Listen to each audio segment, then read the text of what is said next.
नमस्कार बच्चों, आज का हमारा टॉपिक है पीएच स्केल। बच्चों, जैसे तापमान को थर्मामीटर से मापते हैं, दूरी को ओडोमीटर से मापते हैं। ओडोमीटर देखा होगा आपने, कोई भी बाइक या कार होती है उसमें दो तरह के मीटर लगे होते हैं।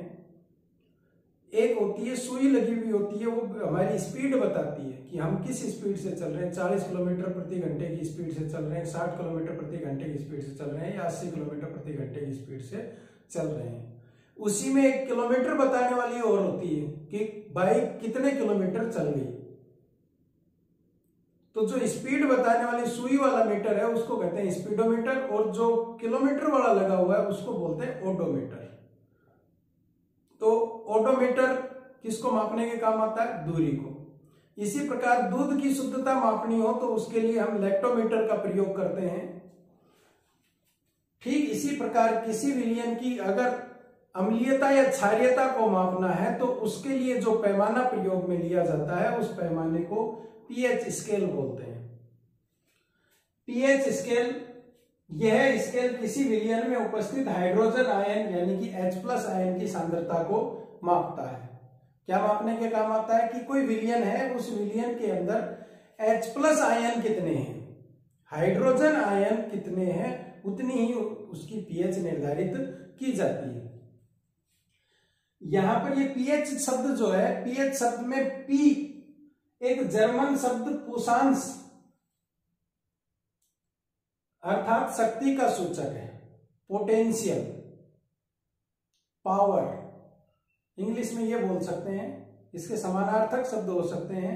वैसे पी शब्द लिया गया है इस पुशांस से। तथा हाइड्रोजन का H, हाइड्रोजन आयन का H लिया गया है। तो पीएच में पी पुशांस से बना है और H हाइड्रोजन आयन से बना है। इसको ठीक से बोलें या इंग्लिश के शब्दों का प्रयोग करके, समानार्थक शब्दों का प्रयोग करके बोलें तो पीएच मतलब पोटेंशियल ऑफ हाइड्रोजन या पावर ऑफ हाइड्रोजन। हाइड्रोजन की शक्ति, हाइड्रोजन की पावर क्या है, वो क्या कहलाएगी? पीएच। सन 1909 में सोरेनसन नामक वैज्ञानिक ने पीएच स्केल बनाई थी। सबसे पहले पीएच स्केल किसने दी थी? सोरेनसन नामक वैज्ञानिक ने दी थी। उन्होंने क्या किया? हाइड्रोजन आयनों की सांद्रता का ऋणात्मक लोगरिथम के आधार पर पीएच निकाला और बताया कि हाइड्रोजन आयनों की सांद्रता का जो ऋणात्मक लोगरिथम होगा या लघु गणक होगा वो क्या कहलाएगा? पीएच कहलाता है। तो पीएच के लिए उन्होंने सूत्र क्या दिया? पीएच बराबर -log10H पॉजिटिव आयन। अब हम जानते हैं कि H पॉजिटिव आयन यानी कि हाइड्रोजन आयन जल में स्वतंत्र रूप से नहीं रह सकता, क्योंकि हाइड्रोजन आयन में केवल प्रोटॉन है। अकेला प्रोटॉन स्वतंत्र नहीं रह सकता, इसलिए वो जल के साथ मिलकर क्या बना लेता है? हाइड्रोनियम आयन बना लेता है, यानी कि H3O+ बना लेता है। तो यहाँ H+ की जगह हम क्या लिख सकते हैं? पीएच स्केल बराबर -log आधार 10, ये आधार 10 होता है H3O+। इसका जो डेरिवेशन है या इसकी जो व्याख्या है वो आगे की क्लासों में, बड़ी क्लासों में आएगी। आप नीट की तैयारी करने जाएंगे उस समय इसकी व्याख्या की जाएगी। अभी के लिए केवल इसको इतना ही याद कर सकते हैं, H+ आयनों की सांद्रता जितनी अधिक होगी पीएच का मान उतना ही कम होगा। H+ आयनों का मान जितना ज्यादा होगा यानी कि हाइड्रोजन आयन जितने ज्यादा होंगे पीएच का मान उतना ही कम होगा। उदासीन विलयन में या जल में, जल भी उदासीन होता है, H+ व OH- आयनों की सांद्रता कितनी होती है? 1 × 10⁻⁻7 मोल प्रति लीटर। 1 लीटर में 1 × 10⁻⁻7 मोल प्रति लीटर होते हैं। घात माइनस की है। अब अतः इसकी पीएच क्या होगी? H+ आयन की सांद्रता ये है 1 × 10⁻⁻7 मोल प्रति लीटर। ये हमारा जो लोग का ये पीएच का जो सूत्र है उसमें क्या करेंगे, यहां पर H प्लस आयन की सांद्रता लिख देंगे यहां से, कोई दिक्कत। ये लो पीएच बराबर माइनस log आधार 10 H प्लस आयन, ये हमारा सूत्र था ये वाला है। इसमें क्या किया, H प्लस आयन की जगह 1 गुणा 10 की घात माइनस 7 लिखा। अब इसकी व्याख्या पुनः मैं कह रहा हूं कि आगे जब आप नीट की तैयारी करेंगे या कॉलेज में केमिस्ट्री पढ़ेंगे उस समय इसकी व्याख्या आएगी। अभी के लिए इतना ही है कि इसकी अगर व्याख्या करते हैं तो जितनी घात होगी वो घात शुरू में आ जाएगी। -7 है तो 7 बन के यहां आ गई, -6 होता 6 बन के आ जाती, -4 होता 4 बन के आ जाती, -2 होता 2 बन के आ जाती। तो उसके बाद log 10 का मान 1 होता है तो pH बराबर क्या हो गया 7। अब देखो यहां ऊपर वाली लाइन की पुनः व्याख्या करते हैं। H प्लस आयनों की सांद्रता जितनी अधिक होगी pH का मान उतना ही कम होगा। 10 की घात -7 है। यदि H प्लस आयनों की सांद्रता किसी विलयन में ज्यादा है तो माइनस की घात क्या होगी, कम होती चली जाएगी। घात माइनस की इसलिए क्या होगी, कम होती चली जाएगी अगर विलयन सांद्र है तो। अरे इसको ऐसे समझो, 1 गुणा 10 की घात -7, इसका मतलब ये है 1/10 की घात 7। घात ऊपर माइनस की है तो नीचे आके प्लस की हो जाती है, नीचे प्लस की है, नीचे माइनस की है तो ऊपर आके प्लस की हो जाती है। ऊपर नीचे जाने पर निशान चेंज हो जाता है, तो मैंने ऐसे लिख दिया। अब बताओ नीचे जितनी बड़ी संख्या होगी मान उतना ही कम होगा। जैसे एक दूसरा विलयन है उसकी सांद्रता है 1 गुणा 10 की घात -3। इसका मतलब क्या हुआ, 1/10 की घात 3। ये घात छोटी है, नीचे यहां पर तो 1000 का ही भाग दिया जा रहा है, यहां पर 10 की घात 7 का भाग दिया जा रहा है। तो इसका मान क्या आएगा, इसका अगर मैं निकाल दूं तो 0.000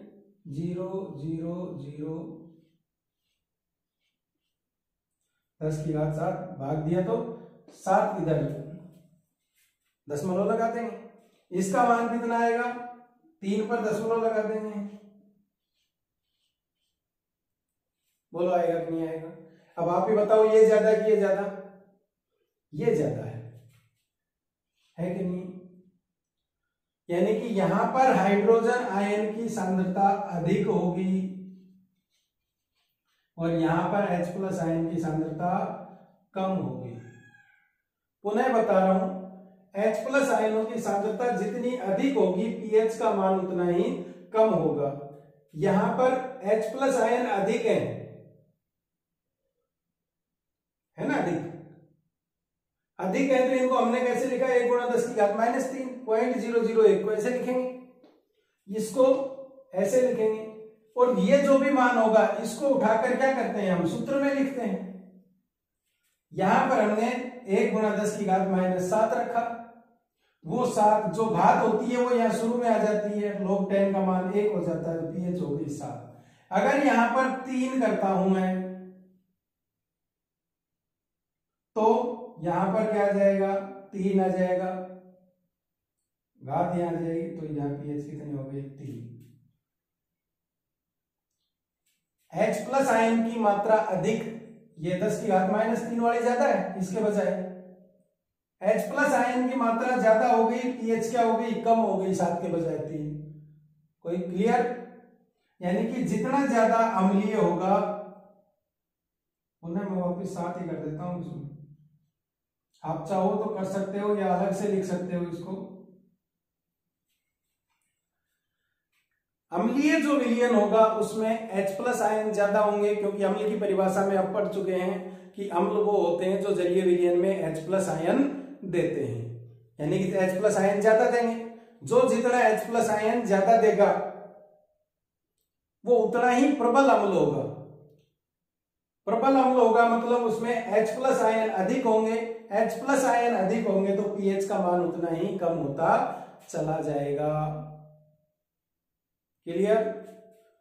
और जितना H प्लस आयन कम होंगे पीएच का मान उतना ही ज्यादा होता चला जाएगा, यानी कि विलयन अम्लीय की बजाय क्षारीय होता चला जाएगा। अतः जल की पीएच कितनी होती है, यहां पर ये 7 आ गई थी उदासीन में, अर्थात H+ आयनों की सांद्रता के घातांक को ही पीएच कहा जाता है। H+ आयन के जो घातांक होंगे उतनी ही पीएच हो जाएगी। यहां पर 7 थे, 7 पीएच हो गई, 3 थे, 3 पीएच हो गई, 2 थे, 2 पीएच हो जाएगी, और 1 हो तो 1 पीएच हो जाएगी। अगर 11 हो तो 11 पीएच हो जाएगी, -13 हो तो -13 पीएच हो जाएगी, -14 हो तो -14 पीएच हो जाएगी। ठीक, ये था पीएच से संबंधित। अब ये है पीएच स्केल, ये पैमाना आपको यहां पर दिखा रखा है, ये है पीएच स्केल। पीएच स्केल 0 से 14 तक होता है, यानी कि जितने भी पदार्थ हैं उनकी पीएच को 0 से 14 के बीच में मापा जाता है। 0 से कम भी नहीं होता और 14 से ज्यादा भी पीएच नहीं होती है। 7 जो है वो उदासीन होती है, यहां पर क्या है, उदासीन। इससे अगर इधर चलते हैं तो अम्लीयता बढ़ती चली जाएगी, और इधर चलते हैं तो क्षारीयता बढ़ती चली जाएगी। यदि किसी विलयन की पीएच माना कि 6 है तो ये उदासीन है, इधर आए तो इसकी बजाय ये क्या हो गया, अम्लीय। यहां पर पीएच है 5, 4, 3, 2, 1, इस तरह से है। एक विलयन है जिसकी पीएच है 6 और एक विलयन है जिसकी पीएच है 4। 7 पे तो उदासीन था, 7 से थोड़ा सा इधर आते ही अम्लीयता शुरू हो जाती है, और थोड़ा सा इधर ढलते ही क्षारीयता शुरू हो जाती है। लेकिन एक की पीएच मैंने 6 बताई, एक की पीएच 4 बताई है, तो दोनों अम्लीय।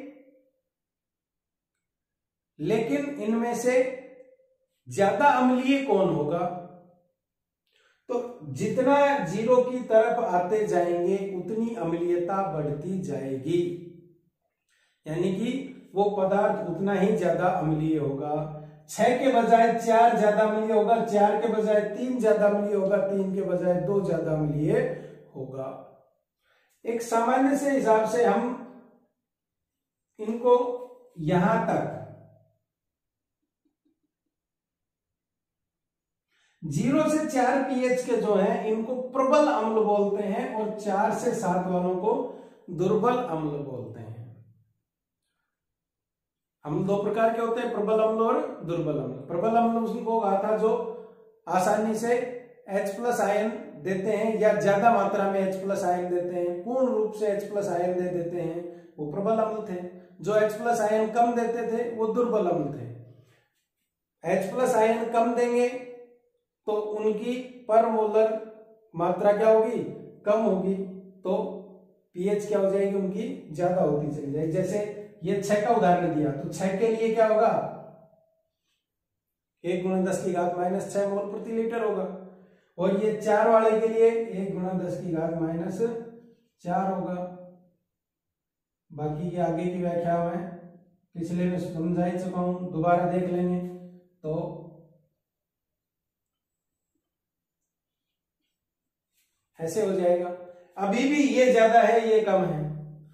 H+ आयन की मात्रा ज्यादा है किसकी, 10⁻⁻4 वाले में। इसमें पीएच कितनी निकल के आएगी, जितनी घात होती है उतना क्या है, सांद्रता का जो घातांक है उतनी पीएच होती है। तो इसमें -4 है घातांक, तो पीएच कितनी आ जाएगी, 4। इसमें -6 है, इसकी पीएच कितनी आ जाएगी, 6। तो यहां पर H+ आयन अधिक है, यहां पर H+ आयन कम है। इसका मतलब ये अधिक अम्लीय है, ये कम अम्लीय है। ये प्रबल अम्ल हो जाएगा, ये दुर्बल अम्ल हो जाएगा। इसी प्रकार 7 के बाद यहां पर 8, 9, 10, 11, 12, 13 और 14, तो 10 तक के जो पीएच होते हैं उनको, 10, 11 तक के जो पीएच होते हैं उनको हम दुर्बल क्षार बोलते हैं, और 11 से 14 तक जो होते हैं उनको प्रबल क्षार बोलते हैं।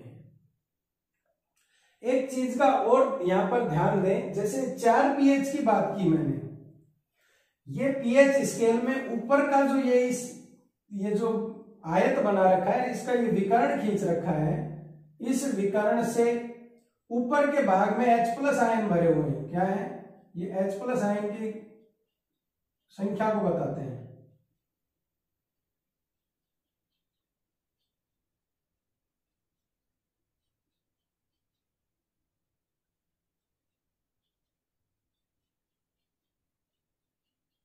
और नीचे वाले OH माइनस की मात्रा को बताते हैं।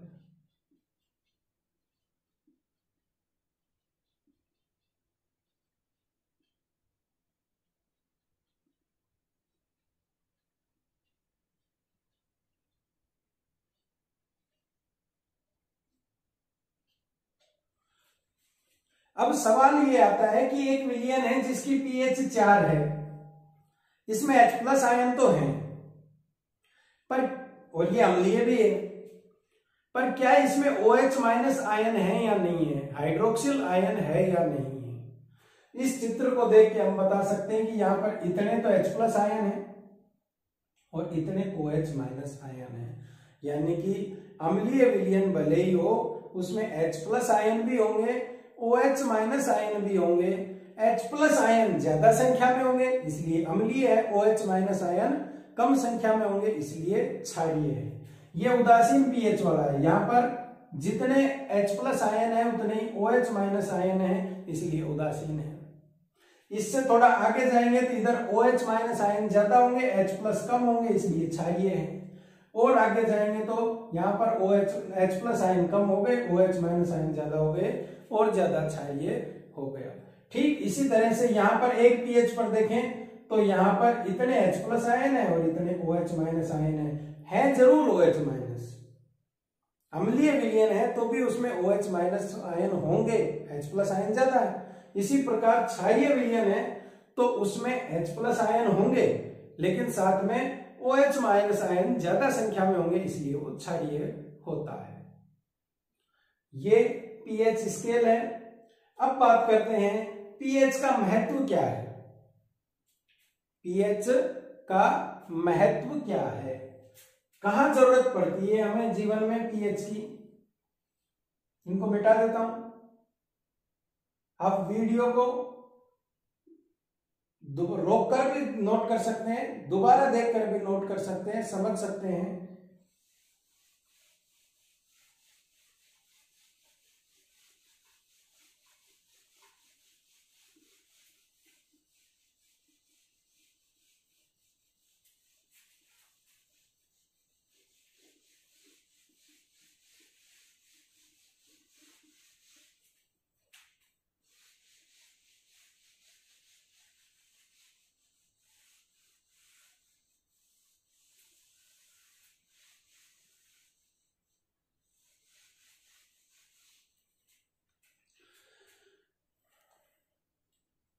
पहले कुछ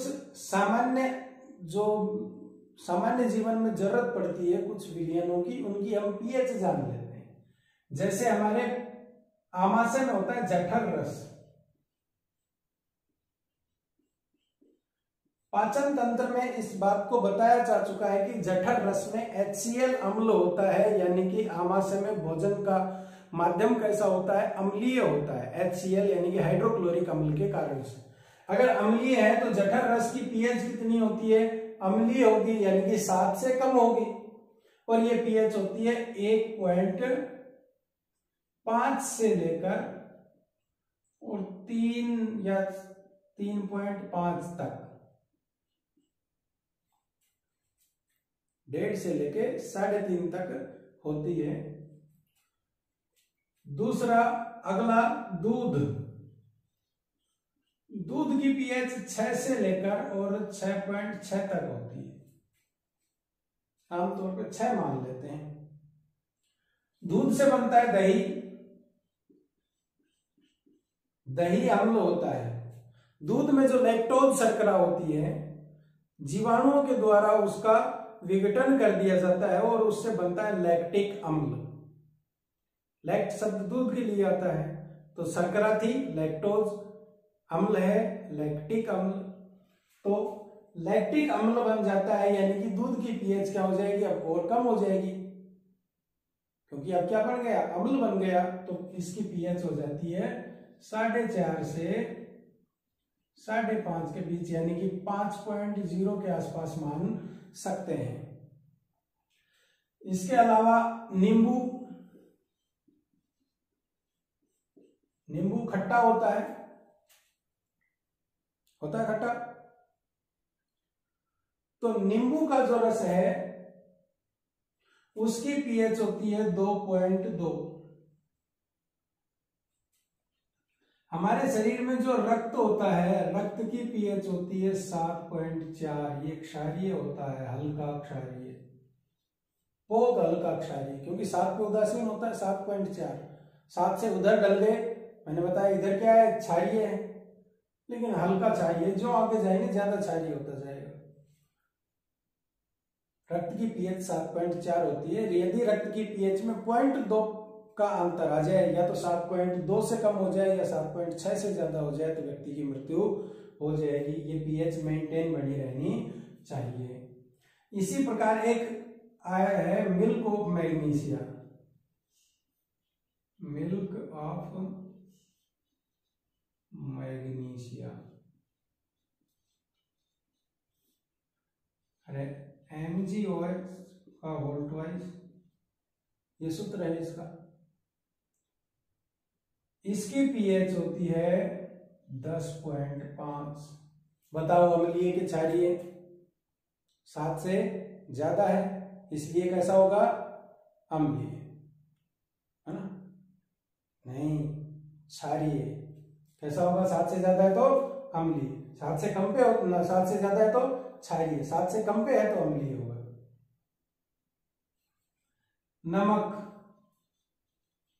नमक का सूत्र क्या है, NaCl। किससे मिलके बना है ये, HCl अम्ल और NaOH क्षार को अगर मिला दें, ये बोलो प्रबल अम्ल, ये प्रबल क्षार है कि नहीं है? प्रबल अम्ल और प्रबल क्षार अगर मिलेंगे तो दोनों ताकतवर हैं, एक दूसरे के प्रभाव को क्या कर देंगे, नष्ट कर देंगे। इसलिए ये कैसा होगा, उदासीन। कैसा होगा, उदासीन। इसलिए NaCl की पीएच उदासीन है तो कितनी होगी, 7। ठीक। अब इन पीएच का उपयोग की बात करते हैं कि पीएच का उपयोग कहां होता है, या हम दैनिक जीवन में पीएच का प्रयोग किन किन चीजों में देखते हैं। पहला है उदर की अम्लता।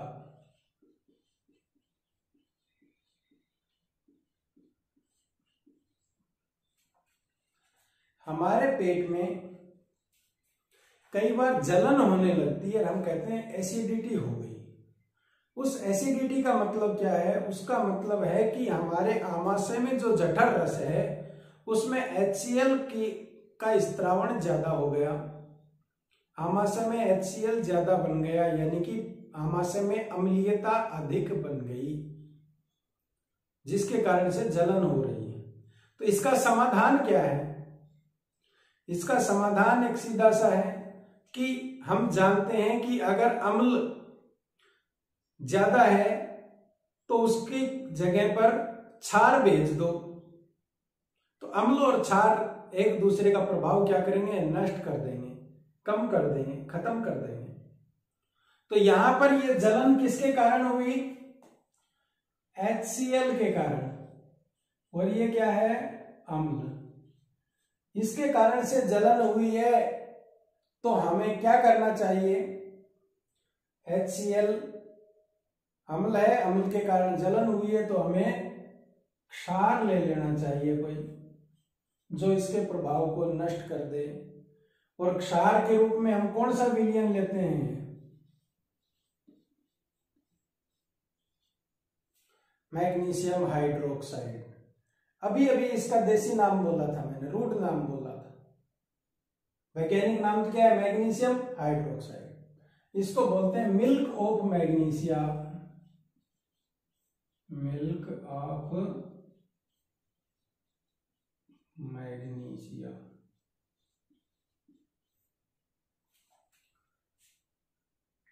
तो ये क्षार के रूप में हम ले लेते हैं। देखो पेट में क्या हुई थी, एसिडिटी, एसिड ज्यादा बना था, तो एसिड का उल्टा यानी कि एंटी एसिड ले लें। क्या ले लें,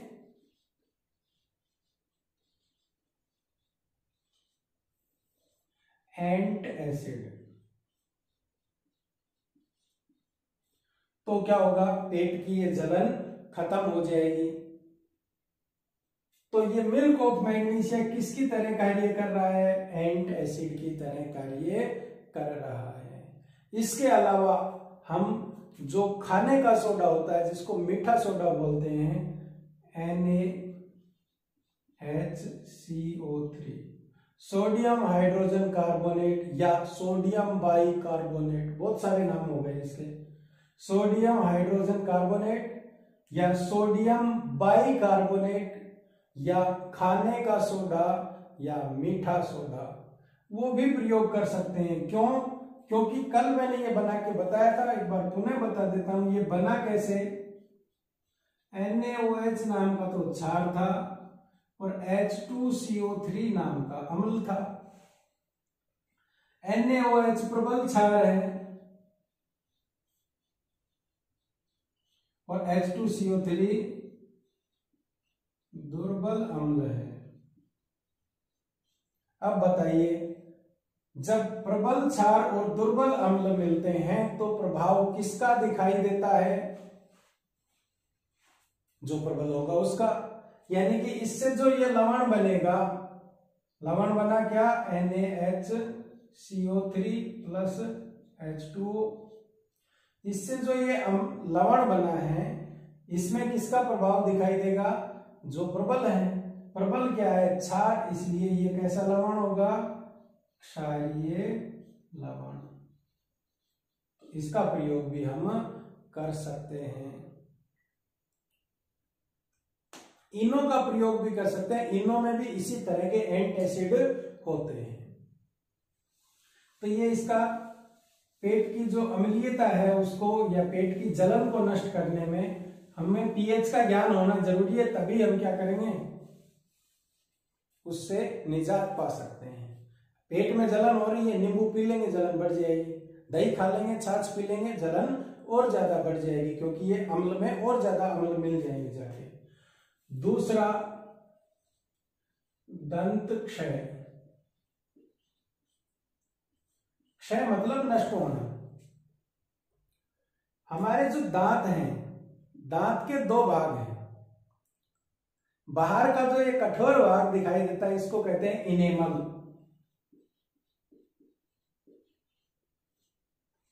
बाहर का कठोर भाग क्या होता है, इनेमल। हमारे शरीर का सबसे कठोर भाग होता है ये इनेमल, हड्डियों से भी कठोर होता है। और दांत के अंदर जो जीवित वाला भाग होता है उसको बोलते हैं डेंटिन। ये इनेमल ऊपर कठोर भाग है, मृत भाग है। कभी किसी कारण से कीड़ा वगैरह लगने से ये इनेमल अगर नष्ट हो जाता है तो वो डेंटिन के संपर्क में आने लगता है। और डेंटिन चूंकि जीवित भाग है तो उसके संपर्क में अगर कुछ आएगा तो दर्द होने लगेगा उसके अंदर। ये इनेमल वैसे तो कठोर भाग है, लेकिन यदि मुंह की पीएच 5.5 से कम हो जाती है, कितने से, 5.5 से कम, यानी कि कैसी हो जाए, अम्लीय। आमतौर पर मुंह की पीएच 6.5 से 7 के बीच में होती है, लेकिन यदि ये 5.5 से कम हो जाती है तो यानी कि अम्लीय हो जाएगी। और अम्ल क्या होते हैं, संक्षारक होते हैं। ऐसी स्थिति में ये क्या करेंगे, ये जो अम्ल हैं ये कैसे होते हैं, संक्षारक। तो ये इस इनेमल को नष्ट करना शुरू कर देते हैं और दांत खराब होने लग जाते हैं। अब ये पीएच 5.5 से कम कैसे हो जाती है, तो देखो जब हम भोजन करते हैं तो भोजन के कुछ कण हमारे दांतों के बीच में फंसे रह जाते हैं और भोजन के साथ बहुत सारे बैक्टीरिया भी जाते हैं। तो वो बैक्टीरिया क्या करते हैं, उस भोजन को जो दांतों के बीच में फंसा हुआ है उसको तोड़ते हैं, उसका निम्नीकरण करते हैं, डिग्रेडेशन करते हैं, उसके ऊपर क्रिया करते हैं। तो उस क्रिया के कारण से अम्ल बन जाते हैं। क्या बन जाते हैं? अम्ल। और ये अम्ल चूंकि लंबे समय तक अगर वहीं रहेंगे तो अम्ल के कारण से पीएच क्या होगी? 5.5 या इससे कम हो जाएगी। तो फिर वो अम्ल क्या करेंगे? इनेमल को नष्ट कर देंगे। इसलिए हमें खाना खाने के बाद मंजन करने के लिए कहा जाता है, पेस्ट करने के लिए कहा जाता है। टूथपेस्ट क्षारीय होती है। टूथपेस्ट कैसी होती है? क्षारीय। क्यों? क्योंकि मुंह में क्या बने हैं? अम्ल। टूथपेस्ट करेंगे वो क्षार है, अम्ल क्षार मिलकर क्या हो जाएगा? उदासीन हो जाएगा और ये इनेमल खराब नहीं होगी। टूथपेस्ट क्षारीय होती है। कभी दंत मंजन करके तुरंत दही खा के देखो, उसका स्वाद कुछ अलग आएगा। कोई खट्टी चीज खा के देखो, कारण वो क्षार है, अम्ल है, दोनों मिलने से लवण बनेंगे और उनका स्वाद डिफरेंट होगा, दही का स्वाद से डिफरेंट होगा। तो ये दंत क्षय को रोकने की प्रक्रिया समझने में भी हमारे काम आती है। क्या? पीएच। तीसरा,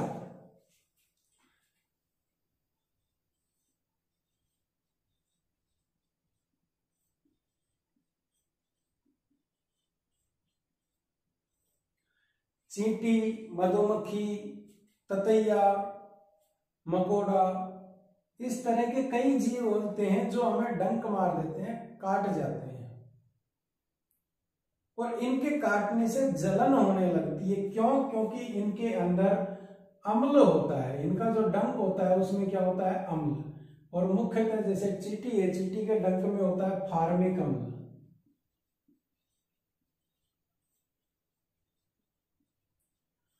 और इसका वैज्ञानिक नाम होता है मेथेनोइक अम्ल।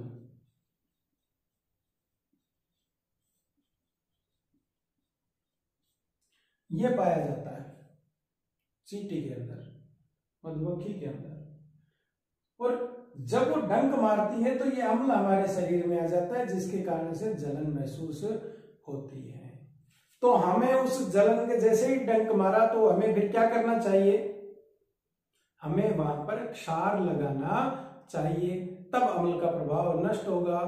और फिर हम क्या करते हैं? वहां पर मीठा सोडा लगा देते हैं, खाने का सोडा लगा देते हैं। अभी अभी मैंने बताया था खाने का सोडा कैसा होता है? क्षारीय लवण, यानी कि क्षारीय प्रभाव दिखाता है। ये अम्ल है तो उसका प्रभाव कम हो जाता है। तो कीटों के डंक में कौन सा पाया जाता है? फार्मिक अम्ल। एक बात और यहीं पर ध्यान रखने की है, चींटियां जिस रास्ते से जाती हैं उसी रास्ते से वापस आ जाती हैं। देखा होगा चींटियां एक के बाद एक लाइन से चलती हैं। क्यों? क्योंकि वो रास्ते में ये फार्मिक अम्ल ही रखती हुई चलती हैं, छोड़ती हुई चलती हैं। दूसरी चींटी उसी को अनुसरण करके पीछे पीछे जाती है। चौथी चीज, अम्लीय वर्षा।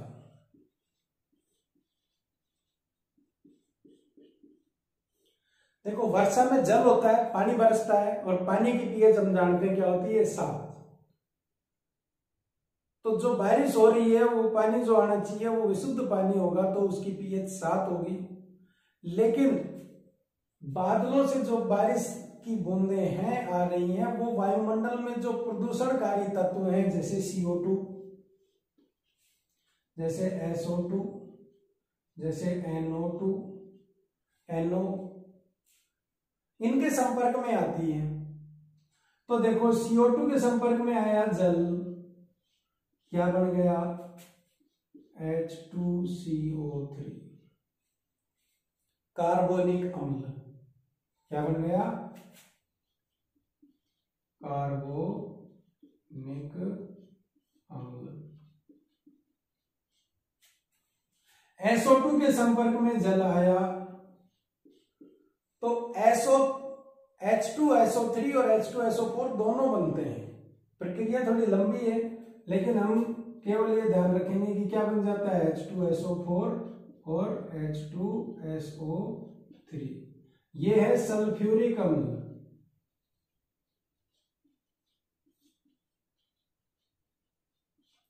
और ये है सल्फ्यूरस अम्ल।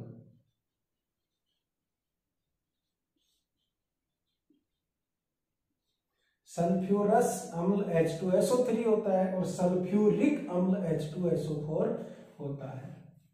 NO2 के साथ जल मिलेगा तो बन जाएगा HNO3 नाइट्रिक अम्ल।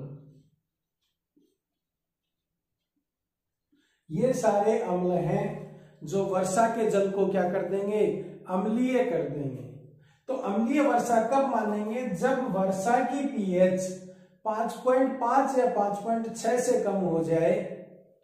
किससे, 5.5 से कम हो जाए तो हम कहेंगे कि वर्षा कैसी हो रही है, अम्लीय वर्षा हो रही है। अब एक बात ये आती है कि अम्लीय वर्षा किन क्षेत्रों में होगी, किसके कारण हुई, इन प्रदूषणकारी तत्वों के कारण। इसका मतलब अम्लीय वर्षा भी उन क्षेत्रों में होगी जहां पर ये प्रदूषणकारी तत्व ज्यादा हैं। और ये प्रदूषणकारी तत्व किससे निकले, इंडस्ट्रियों से, फैक्ट्रियों से निकले हैं। यानी कि जो औद्योगिक क्षेत्र हैं, इंडस्ट्रियल एरियाज हैं, वहां पर अम्लीय वर्षा होने की संभावना ज्यादा होती है। इस अम्लीय वर्षा के दुष्प्रभाव क्या होते हैं कि यदि ये हमारी चमड़ी पर, इस पानी में अगर हम भीग जाते हैं, इस बारिश में भीग जाते हैं या नहा लेते हैं जानबूझकर उस पानी से, तो चूंकि इसमें अम्ल हैं और अम्ल संक्षारक होते हैं, तो ये हमारी त्वचा को क्या कर देंगे, खराब कर देंगे। इसलिए आपको हमेशा सीजन की पहली बारिश में नहाने से मना किया जाता है, क्योंकि उसमें ये अम्लीय वर्षा होने की संभावना होती है। 2-4 बार बारिश हो जाती है चौमासे में, उसके बाद नहाएंगे कोई दिक्कत नहीं है, क्योंकि ज्यादातर जो ये प्रदूषणकारी हैं वो धुल के आ लेते हैं, बाद में कम संभावना रहती है। जबकि औद्योगिक क्षेत्रों के आसपास तो फिर भी संभावना बड़ी रहती है, लेकिन हमारे क्षेत्रों में वो संभावना उस समय कम हो जाती है। इसके अलावा वो पानी बहकर कहां जाएगा, नदियों में। तो नदियों की पीएच बढ़ जाएगी, नदियों की पीएच बढ़ जाएगी तो नदियों में जो मछलियां हैं वो मर जाएंगी। समुद्र में जाएगा तो समुद्र में भी मछलियां होंगी, वो क्या होंगी, मर जाएंगी। तो ये इसके दुष्प्रभाव हो गए अम्लीय वर्षा के। अगला है मृदा की। हर जीव एक निश्चित पीएच पर ही जीवित रह सकता है। अभी मैंने बताया था हमारे रक्त की पीएच 7.4 से अगर 0.2 ऊपर नीचे भी हो जाती है तो हमारी मृत्यु हो सकती है। इसी प्रकार मिट्टी में जो पेड़ पौधे बोए जाते हैं, जो हम फसलें बोते हैं, वो भी एक निश्चित पीएच पर ही कार्य कर सकते हैं, जीवित रह सकते हैं। यदि मृदा की पीएच बदल गई, जैसे अभी अम्लीय वर्षा के कारण से वो पानी कहाँ आएगा, मिट्टी में आएगा, तो मिट्टी की अम्लीयता बढ़ जाएगी।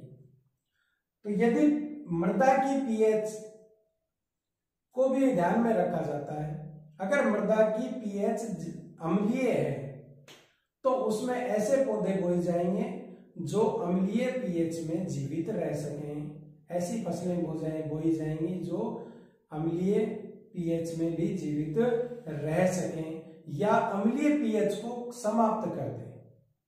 जैसे अगर मिट्टी में अम्लीयता है तो वहां ग्वार की खेती की जाती है, वो उसकी पीएच को क्या कर देता है, कम, मतलब जो अम्लीय पीएच है उसको खत्म कर देता है। इसी प्रकार अगर मृदा की पीएच क्षारीय है तो वहां पर ऐसी फसलें बोएंगे जो क्षारीय पीएच में जीवित रह सकें। तो इस प्रकार मृदा की पीएच जानने में भी पीएच स्केल काम आता है।